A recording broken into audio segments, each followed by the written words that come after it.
What's it all about, Alfie? Is it just... Hi, this is Alfie, and I'm his little mate Max. He was a pound dog, found at Easter as a scrawny little 3-kilo dog, and he was on death row. He had the black coat over his head and a noose around his neck, and Monika from Monika's Doggie Rescue found him on the day that he was to be euthanased, and here he is now in front of the camera. Well, Alfie's story is a little bit like all our dogs. He came from the council dog pound. We take dogs that are all on death row, so after 7 days their time is up if they're not microchipped, and Alfie was one of those. Well, I started Doggie Rescue really just out of my own home in my backyard, so to speak, just saving 1 or 2 dogs at a time. I had an acquaintance that had some problems with some dogs, and they had council issues, and I said, look, I'll try and help rehouse them, and I guess it all started one day. I took them to the park for exercise, and next thing I know, the dog sort of barked at another person in the park, and she obviously reported me to council, because the next thing I knew I had a knock at the door, and so I explained the incident and apologised profusely, of course, and it turned out that this particular ranger was very much into animal welfare and understood what I was trying to do. So we sort of, kept in touch, and one of the things he did was every week he would photograph the dogs at the local pound for the Pet of the Week in the newspaper, trying to, save their lives. And he'd then ring me and say, Monika, there was this cute little dog, and if it doesn't get a home from the paper, can you take it and find it a home? So that's how things all started, just saving one at a time, and of course things sort of grew from there. From there we realised, we needed some sort of premises a little bit bigger than what we had, and that's when we took up our own lease of a shop in Drummoyne, and once again without anywhere really central for our dogs, which made it hard for us to operate, but we still managed. We still, again, drew on volunteers and the local community to help and walk dogs during the day when we had them here at the shop. I first got involved with Monika when my much beloved dog died, and a friend suggested I walk the dogs. I wasn't ready to get another dog yet. Since I've retired, I've been coming 1 day a week and working with the dogs in Drummoyne, washing them, walking them, looking after them, giving them cuddles, and getting much affection and love back from them. Well, in Drummoyne we first set up, the dogs arrive from their foster homes, or many of them come with a transport in a van, so it's a matter of setting up the backyard comfortably for them. We have a little kiddie swimming pool and trampoline beds and biscuits and water and everything that we put down for them. We try to organise the shop in a bit of an orderly manner, and people come from just the local community and walk the dogs. And then of course the day begins, the phone never stops. It's very hard to get on to us because we only have one phone line. In terms of volunteers, I guess we have well over 2,000 in total. Every person that ever comes to us once and says, I'd like to walk a dog, we get them to fill out a volunteer registration so that they're covered for insurance. And some of those people convert to helping us on a regular basis.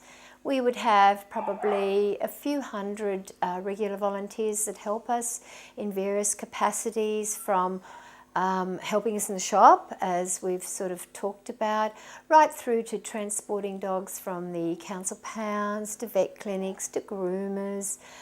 Sometimes we need to take dogs to people who haven't got transport that want to adopt. So there's loads and loads of things. We have a merchandise and fundraising group that go out to events like the Mardi Gras and help just getting some donations in and selling some of our merchandise so that we can spend it on the dogs at the vet.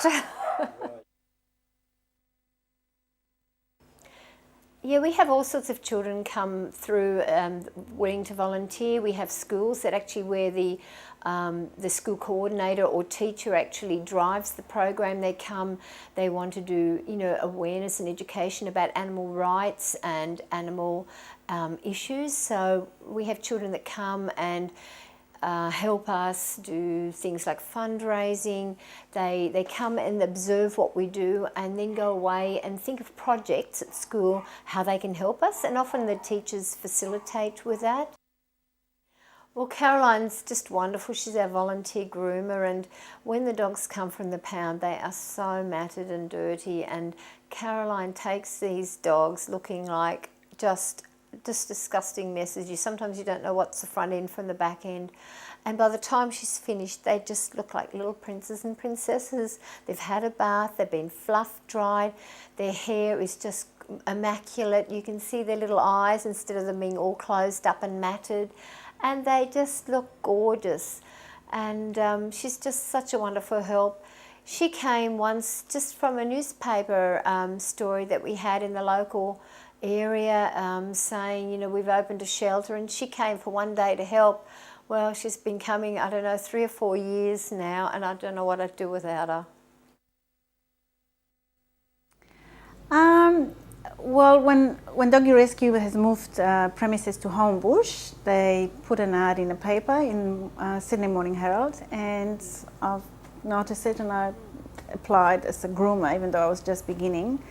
And I started there on Wednesday thinking I'll go there once a week, and I started going 2-3 times a week.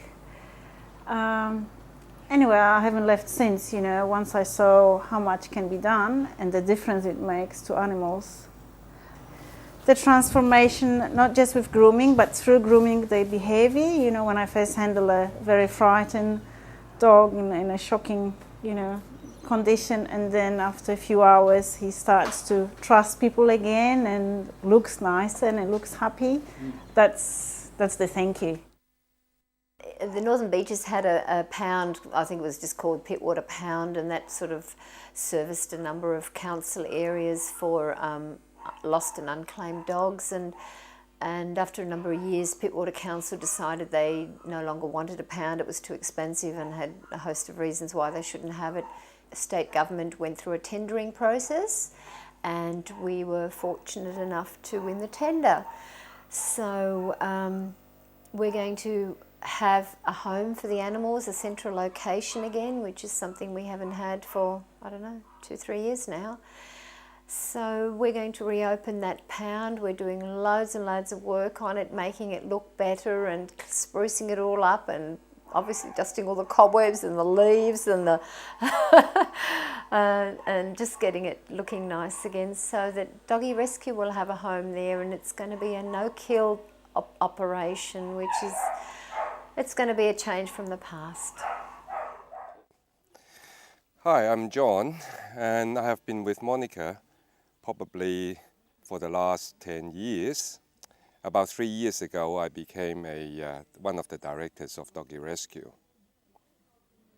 We thought that by extending the foster program and by locating ourselves in a more commercially friendly environment, we can in fact save the same number of dogs, but by turning them over faster. We heard that the properties are up for tender, and so we make direct inquiry with the department, and we were invited to tender, and fortunately we were successful. I'm Lise, and I have been volunteering for Monika for the last 5 years. With adoption, I worked with Monika for a while when she did the adoption, so I learned from Monika what to look for. But usually I interview them on the phone for at least half an hour. And up to now, I don't think I probably had only one puppy returned. I started with one of the volunteers. Their partner is a landscaper. And so she offered, and I said, oh, that's wonderful. I really need the bush to be cut back. So he came with his boys and started clearing the bush. And they're coming back and do all the concreting inside, because there are still 7 kennels that have not been finished. Then a young man who has stopped working at the moment as a plumber, he rang, and he has been working here for a couple of days. A very good friend of mine, he is a specialist in pumps. So I contacted him and asked him, and he said, yes, certainly, you know, I'll do, and I'll check the pumps out, etc. The electrician today came, and wonderful person, absolutely action-packed. So he's checking all the electricity and all the light fittings outside. The fire brigade was here. My youngest son, who is a deputy captain from the Duffy's Forest Fire Brigade, so I talked with him about, you know, the cleaning, etc. So he offered to come with the boys and do the cleaning, the hosing out and the burning out. You know, we are so lucky. So there is still beautiful people in this world.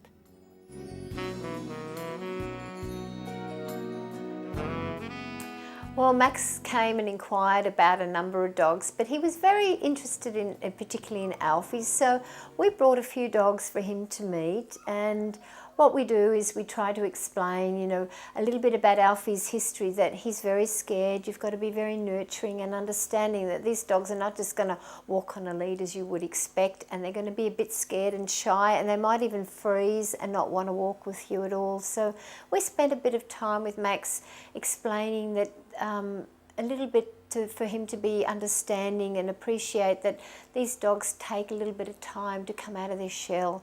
So Max took Alfie for a little walk, and sure enough, he wasn't super keen on the walk, but he did do a little bit of walking. But Max really had a heart, you know, he understood, and he picked Alfie up and cuddled him. And I always think there's a little bit about, you know, dogs choose their owners as well, and I always watch how the dog responds with the family, and that helps me decide if it's going to be a good match and if it's going to work. And there was a twinkle in Max's eye, and Alfie wasn't really scared in his arms, and that sort of said to me, yeah, I think they've got what it takes to make it work. It's not going to be a straight road, but they're going to get there in the end.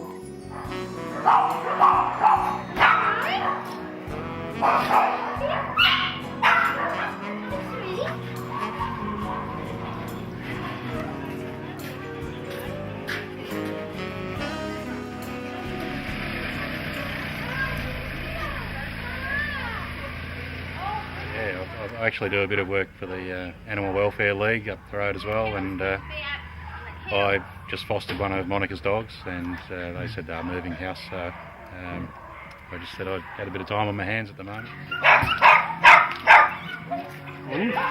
Okay, well this morning we're moving all the dogs. At the moment they're coming in convoy in a little van. Unfortunately, most of our fencing was stolen, so we've made a little bit of a, makeshift thing out of odds and sods. So the dogs have got some external areas because unfortunately there's no real yards here. It's all sort of internal, just kennels. Well, we've had a huge load of volunteers both at here and also other volunteers bringing all their foster dogs. Had other people at my home picking up fridges and freezers and all sorts of goods and all the things that we need for the dogs, leads and bedding, and there's just been a truckload of work happening. For the rest of the day, as soon as the dogs come in now, they're being fed, so they all get sort of settled, and we've got people organising them in certain yards so that we can sort of see compatibility, also check in the yards, that we have, patched up any holes, because here it's a bit dangerous at the moment. If the dog gets out, we might never get it back, so we've got to be really, really careful. And just lots of pats and cuddles and just, keeping everybody happy and quiet, and also our volunteers just orientating, and because many of them haven't been here before this morning, so it's all a whole new adventure for them too. Many of them are from the inner city, and this is sort of like out in the bush.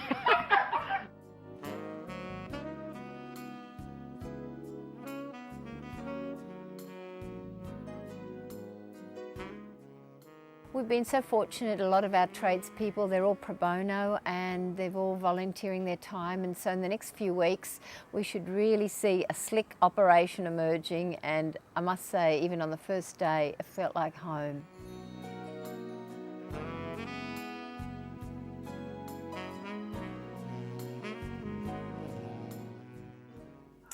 It's always very emotional when I let a dog go because, you've spent a lot of time and you put a lot of resources into the dog, and you hope it works because you're sort of like playing God, you just hope it's right, and you're always scared that it's not going to be.